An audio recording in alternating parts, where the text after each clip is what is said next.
This is the Lone Crater YouTube. We hope this video helps.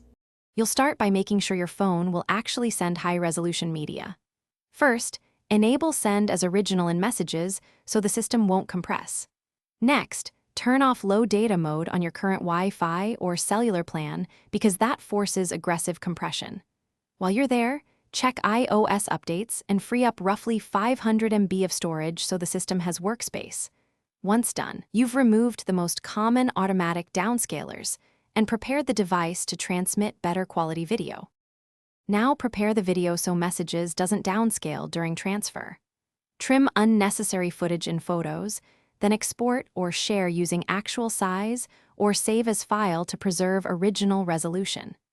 If the recipient can accept AirDrop, use it to deliver a lossless copy.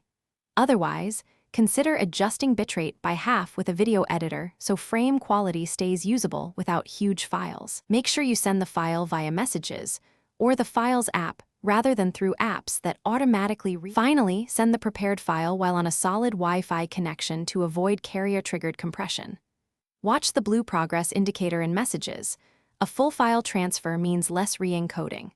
Once the recipient saves the video, have them verify resolution and playback. If they see a heavily compressed clip, try Mail Drop, AirDrop, or share an iCloud Drive link instead because those preserve originals. If problems continue, double-check both phones' send as original and low data mode settings, and repeat the export at actual size.